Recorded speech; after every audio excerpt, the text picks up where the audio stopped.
said, I'm me, there's no one like me. Trying, deep down, you trying. What's up, what's up, what's up? It's Paris Hart and Jason Williams for another episode of the Love of It podcast.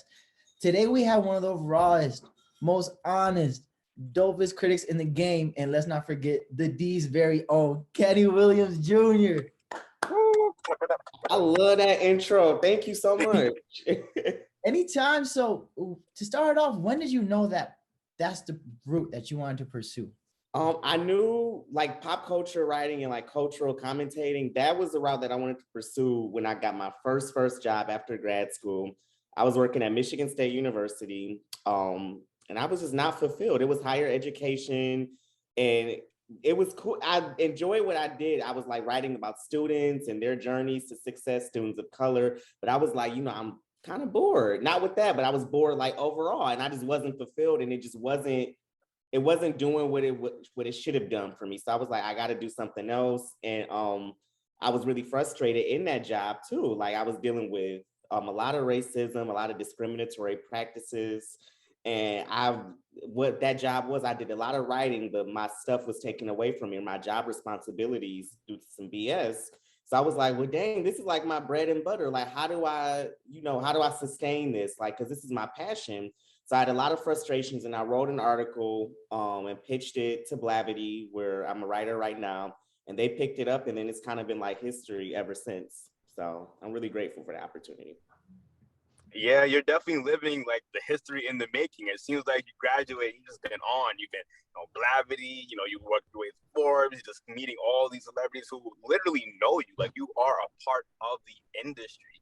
Like, how does that kind of just like settle in on this? And every day. Well, I wouldn't say every day, but somebody who came from like an everyday situation to somebody who's in the know now. How does that feel? I don't know. It's weird because like a lot of these celebrities that I'm like blessed to interview, I've grown up on them. Like Angela Bassett, that's everybody's like TV and movie auntie. Brandy, like that's everybody's big sister was Moesha.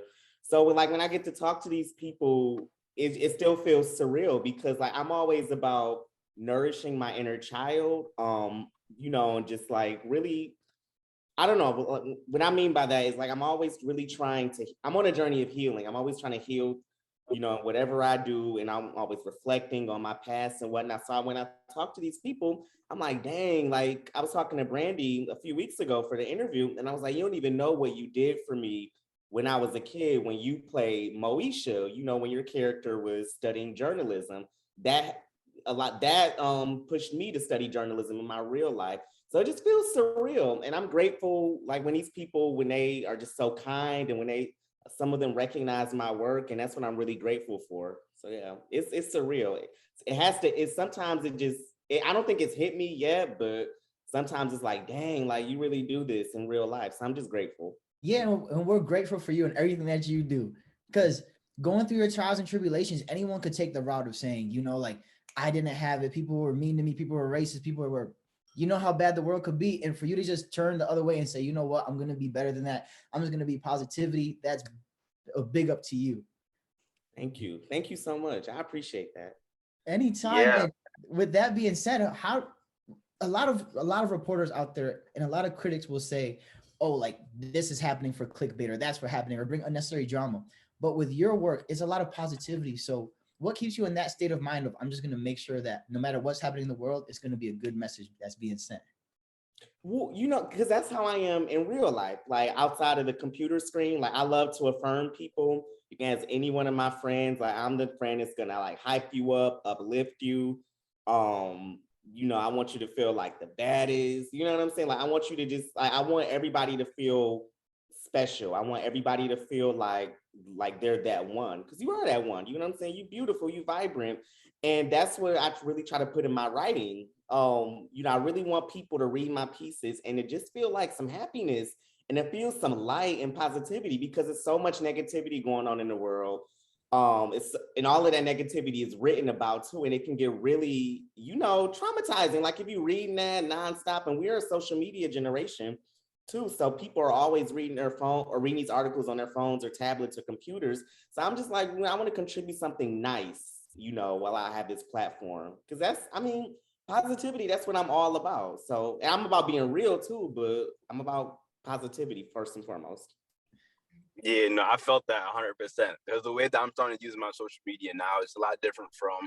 I would say that it's not really like a personal thing. Like, yes, it represents me, but I feel like now I'm kind of attached to this cause of like positivity and like upliftment, because it's like you be on the internet for like a good 5 minutes, you might be having a bad day, but at least the 5 minutes you spend on my page or reading like Kenny's content, it's a change in the vibe, a change in the natural vibe of the algorithm.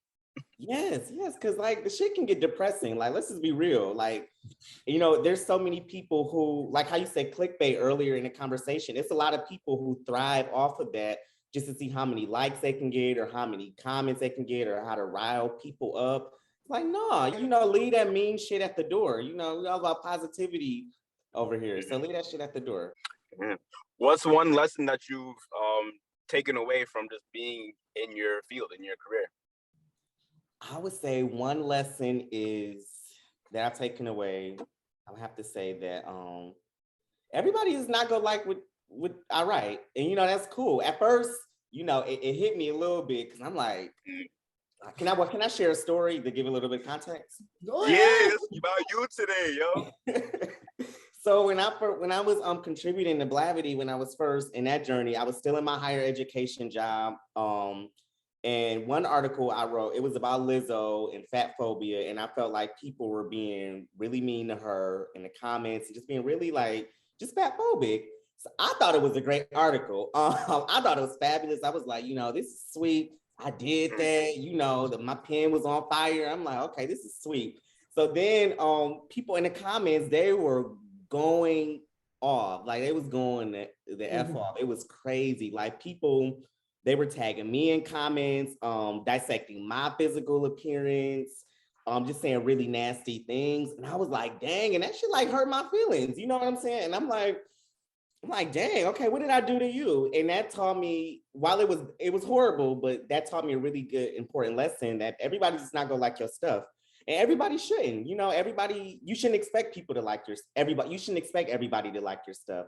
And that taught me also to like, always write from my heart. If whatever I do, make sure it comes from my heart and that I'm not doing it for clickbait or comments and stuff. Because when I do that, when I write from my heart or do anything from my heart, that sustains me to get through like negative comments or what, people might try to attack me for because they didn't vibe with an article.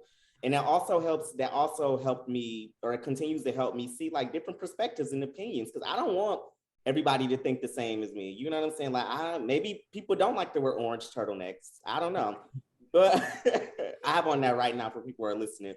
So, it's and that like it really encouraged me to like really continue seeing other points of view and seeing how other people think and really just like broadening and widening the way that I think too. Because it's like shit that I'm wrong about too. Like it's stuff that I check myself on that I might not have knowledge about before I'm checked or before I do research. So it was crazy, but that's what I learned. Like everybody not gonna like what I do, and it's cool. Yeah.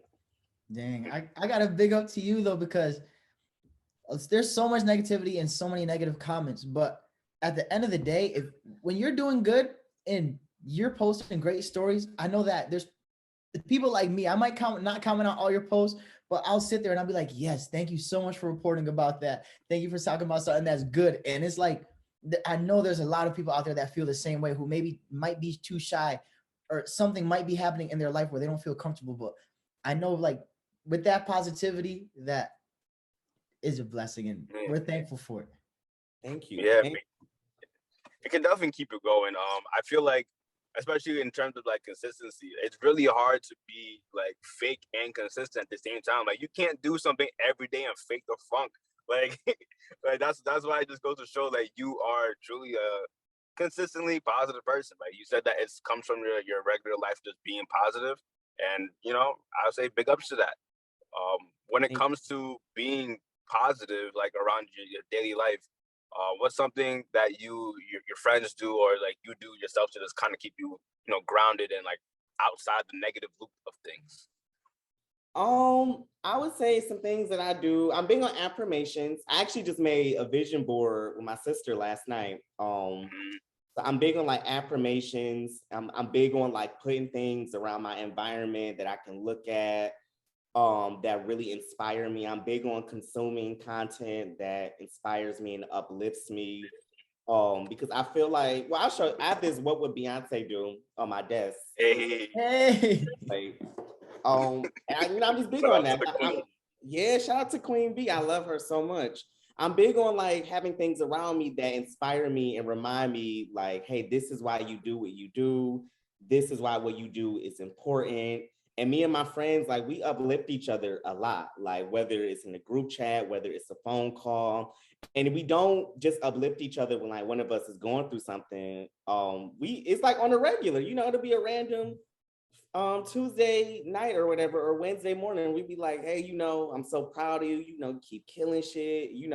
Our group chats are laced with like profanity though, because me and my friends, we're a little ratchet. But it's all about that uplifting stuff and having people and things around you that make you happy. Because if you're not happy, that shit is gonna show up in the type of work that you produce. Like if I were like not in a happy space, you could probably read an article and know like, damn, Kenny, he's feeling some type of way. You know what I'm saying? And I try to have things around me and people around me that affirm me and that just give good energy. Cause like I give good energy and like people around me, I expect that in return. So just having like a positive environment, but not fake positive though, because some people, that's a real thing.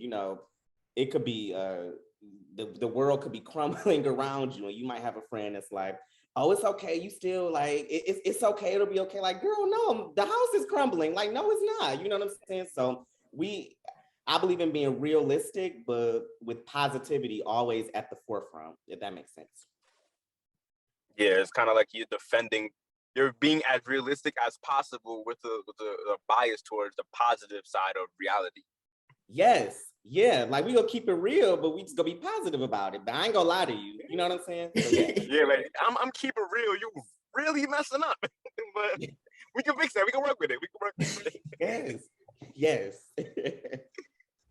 So, going back a little bit to the social media thing, do you feel sometimes that there's a huge disconnect between social media problems and real life problems? For example, the article that you wrote about Lizzo, some people will sit there and they'll totally say, oh, this and that. But then in public, you'll see them, they'll be like, oh, hey, Kenny, how's it going? Like nothing happened.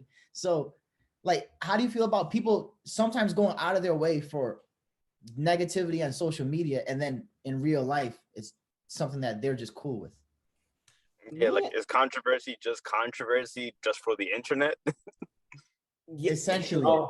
Yeah. Oh my God. Keyboard warriors. Yes. I feel like they are so real. Like they'll see you on the internet, they'll bash you, they'll say this and that. But if you see them like out in the streets or whatever, like you see them at some random event, it's just, oh, like, hello, how are you? And I feel like social media has really done a number on our gender. And I'm a millennial. I'm sorry. Like, are y'all millennials or Gen Z or? Gen Z, technically, on the border, 24, 23.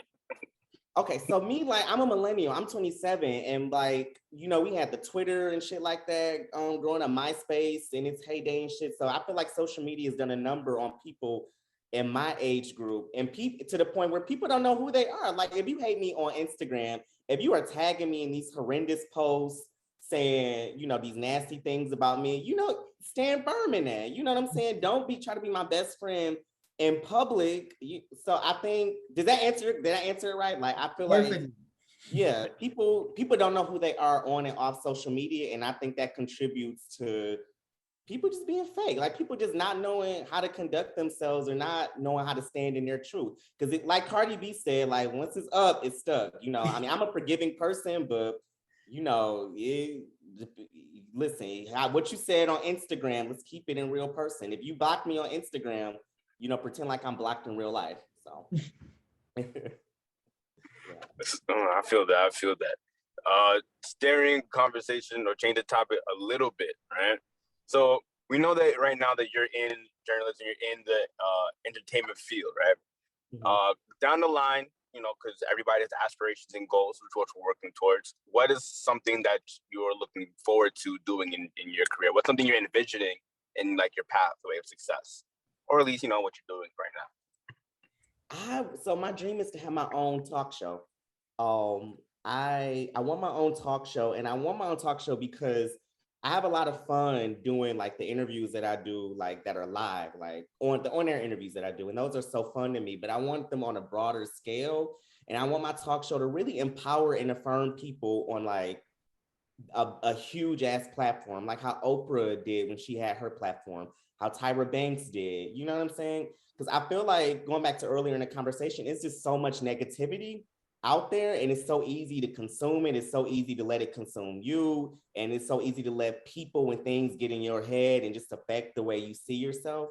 And I want to have a platform where people feel seen and represented, and people don't feel ashamed or embarrassed about the shit that they're going through. You know, I want to have a talk show where somebody could be watching the segment and saying like, damn, you know, I'm going through the same issue, but because I saw this person talking to Kenny on his show, now I'm not ashamed anymore. Like now I want to talk about it more. I want to do something to change these circumstances.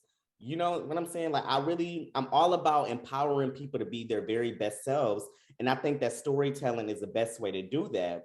And I want to keep interviewing people. I want my own talk show, and it's not about the glitz and the glam and like the fabulous outfits and all that shit. It's really about people tuning in and just seeing themselves represented. Because I'm sure we all have somebody, like I was talking about Moesha, you know, I felt represented when she was studying journalism, and that's what I decided to pursue. So I'm sure we've all had those experiences where we saw somebody who is doing what we want to do, or doing what we are doing, or going through whatever we're going through. Was like, damn, you know, I feel better. Like I feel like I want to move forward, however that looks for me. That's what's up. That's a very pure vision you have right there. And I think that's something in line with kind of like what me and Barris are doing right now on the show is we want to give platform to not just positivity, but, you know, to hopes. Maybe somebody will see us, oh, it's not like that artist is doing that thing or that person is doing like that influential thing on the internet. Like, let me take some notes. Let me come up on them and, you know, study them a little bit. So that's really cool that you know, that people have these kind of visions. You know, if you're watching or you're listening, like you could literally just do whatever you want to do. And if you're you know, supported by people around you with similar dreams, go for it. Look at Kenny. And y'all are doing that now. I want to give y'all flowers too, because the platform that y'all have and are blessed with, I've watched previous interviews. Y'all are so dope. And just the idea of giving people their flowers in this time and age when people can drop, you know, God forbid, people can drop dead at any second. Like y'all are just so cool in the way that y'all uplift people and how personable y'all are. Because I'm sure y'all have seen the headlines about, you know, some podcasts being really mean to their guests. So I want to uplift y'all and just thank y'all for what y'all do. I'm for real too. Like I really appreciate y'all in this. Thank you. Yeah, thank you. That's part of the reason that me and Jason got into it. Was there's so many people out there who are doing what they love and they're working and pursuing towards it, and everyone just deserves that positivity, because there's been times where all of us, I guarantee, have not been in the place we wanted to be, whether it's mentally, whether it's in life, career choices, but just having that little sliver of hope or that person say the right thing to us, like really pushed us through it. So we wanted to be that and just try to use our platform for a positive like you are. And it's that feeling is just, it's something that I think that's why me and Jason really like your content, because it's something that we align ourselves with. Thank you. I appreciate y'all endlessly. Change the topics a little bit. Do you have any like bucket list people you want to interview, bucket list people you want to have on a show or write about? Oh, you already know. Beyonce is at the top of that list. I mean, of course. Yeah, Queen B. I love Beyonce so much. It's kind of like, I'm just putting myself out there now. You know, I get to tell all my business after 5 p.m. clearly. I love Beyonce so much. I'm obsessed with her. Like, I think what she has been able to do in her career is absolutely fabulous. And it's inspirational. It's inspirational people, no matter what career you're in, even if you're not in entertainment, how she's been able to create this career on her own terms, by her own standards. So she's at the top of my list. You know who next? Oh my gosh, Trina. I love Trina, the baddest. I love her so much. She, like, her and her music, it's really helped me out with my confidence. I used to listen to her heavy in high school. And you know, in high school, you know, a lot of us like were awkward, and so I know I was awkward and stuff. Like it was, that high school teenage awkwardness. And Trina, her music really helped me step into my confidence, and just and not only realize but like just flourish in what that looks like for me. Michelle Obama, actually, both of the Obamas, I love them so much. And also Issa Rae, like I'm so inspired by Issa Rae, especially like recently, like many of us, just what she's been able to do and just how like far she's come in her journey. It's just so inspirational. And that, I only hope that I can make the impact as her and the other people that I mentioned. So those are my people that I would love to interview. And I'm praying that it happens. Hey, so you brought up Issa Rae, and I'm gonna bring a question that me and Jason have discussed before. She had all the backlash for representing the AKAs on her show, and we saw how you were a Phi Beta Sigma. So we don't know that much about fraternities, sororities, or anything of that nature. Is it something that is a big up, or how is that view? Yeah, how do you think like that was taken towards her? Do you think like that was like a fair kind of like backlash you got? Do you think like people kind of, well, let me not put words in your mouth. What came across your mind when you saw the situation? So I will say that I see the different sides. I see why, being in a Black Greek letter organization, I see why the members of Alpha Kappa Alpha Sorority Incorporated, I see why they were upset. Because, the character was wearing the shield, and that shit like that's sacred, to any Greek organization. But on the other hand, Issa is a storyteller, Issa, like she's a storyteller through and through, a phenomenal one too. And storytelling, it's not linear. Storytelling, it happens in so many ways, whether it's visual, audio, and Insecure is one of those shows. It's one of those shows where the storytelling is on point from all angles. And Tiffany, being a Greek letter organization, to me, it makes sense too. It made sense to put her in that paraphernalia. And I think the backlash that they got, I wasn't really with it. But then I was like, it wasn't my organization. So I don't know if I could I don't know. It wasn't appropriate for me to feel any type of way, but I get both sides. But I think Issa is a storyteller through and through. And to me, it made sense. So I do see both sides. But also, I'm gonna just be honest. The backlash that I feel like the backlash that they got, Issa, Amanda Seals, and anyone else involved in that, where is so many things that deserve that sort of backlash. There's so many horrible things that deserve that sort of backlash. It's like people doing stupid shit every day.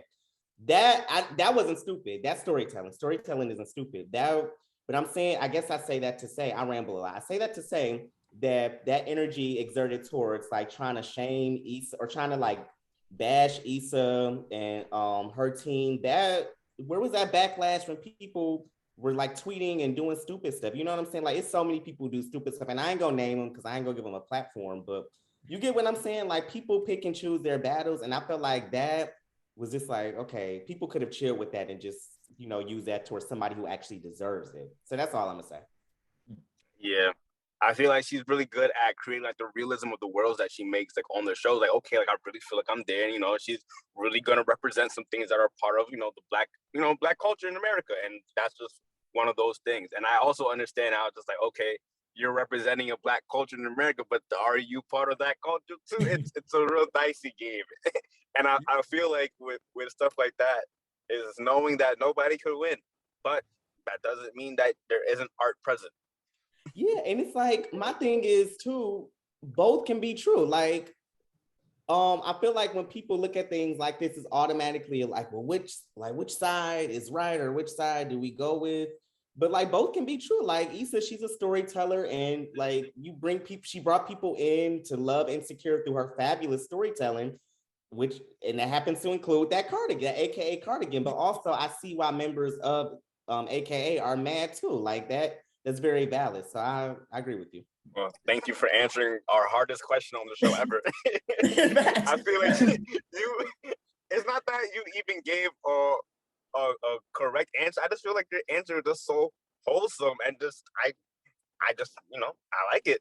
I feel like you've been doing this for a really long while. Well, I appreciate that. See, that makes me happy. That shit was a hard question.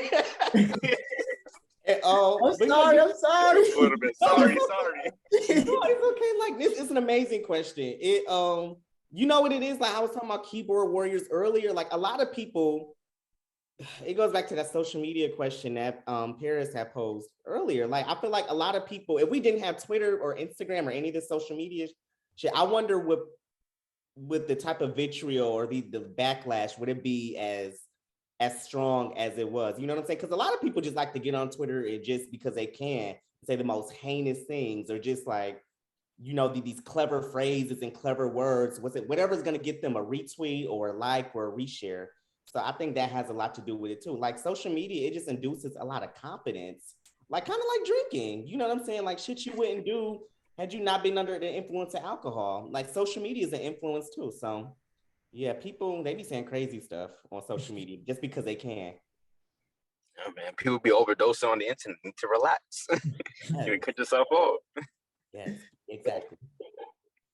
Facts. So another thing is Detroit has been taking over the music game crazily. Mm-hmm. How do you think that has impacted the city?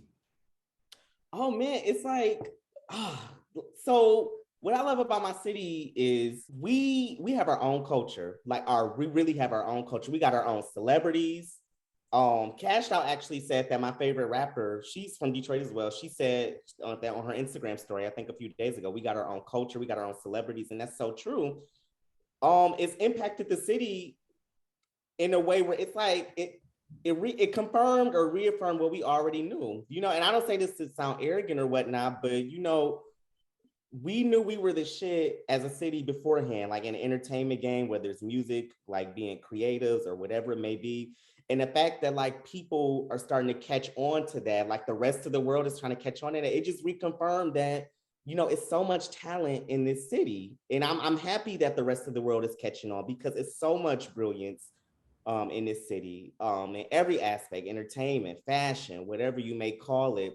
So I think, I would say, for me personally, I'm happy that other people are catching on. I think it's just reconfirmed what we already knew, because a lot of the rappers that we have, I've been listening to since I was in high school or my younger days and stuff. So it's nice to see them get their flowers. It's nice to see them being recognized on a bigger stage, as they should. You know, they worked hard for this. They're talented and creative.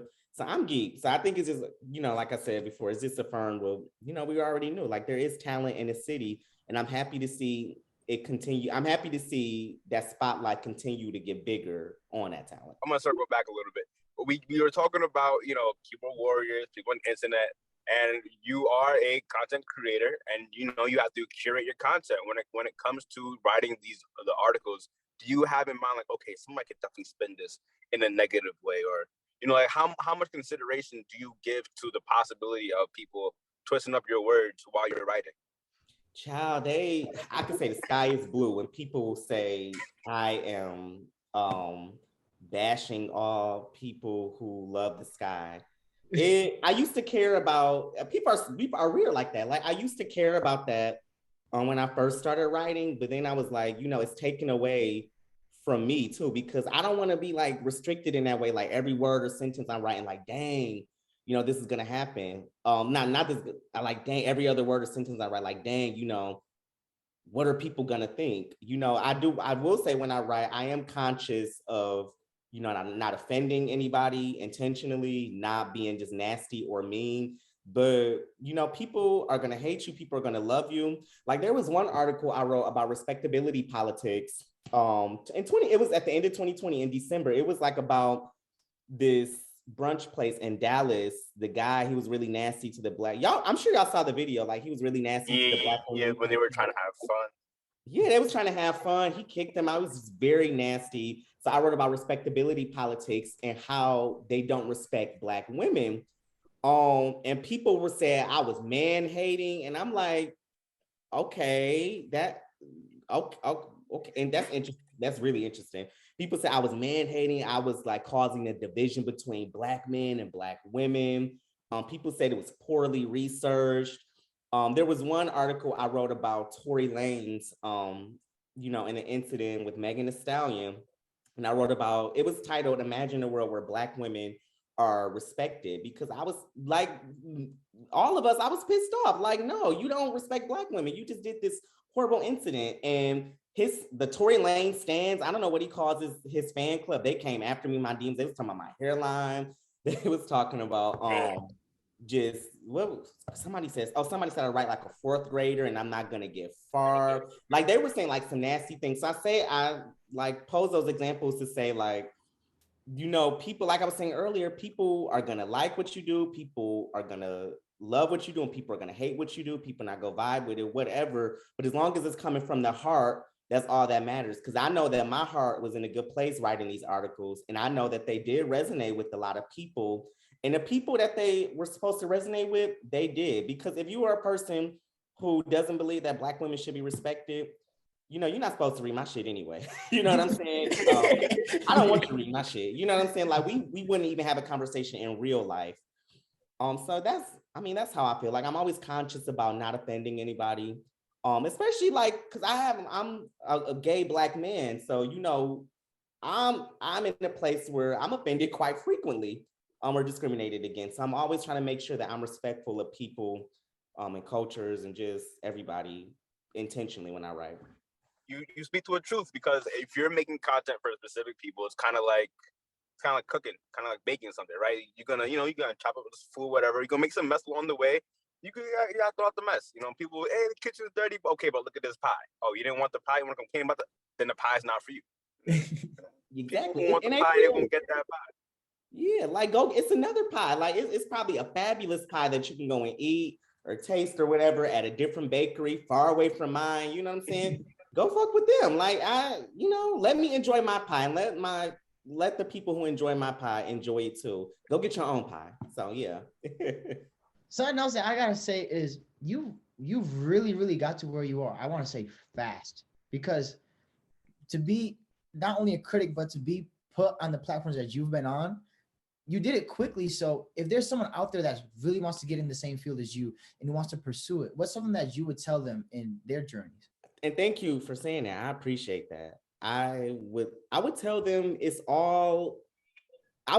make sure your heart is in it, because if your heart is in it, it makes it a little bit easier to deal with like the days where it's not so glamorous, the days where you get rejected, the days where people in your comments going crazy, the days where you might get passed over for an opportunity that you wanted. It makes it a little bit easier because you know you're going to keep going because your heart is in it. You know that ultimately on the other side of all of these like rejections and obstacles, you know that there's glory. But if your heart isn't in it, it's easy to say, man, fuck this. You know, I'm going to try something else. I'm going to get in something else. This isn't for me. So I would just say, make sure that whatever you do, make sure that you're passionate about it.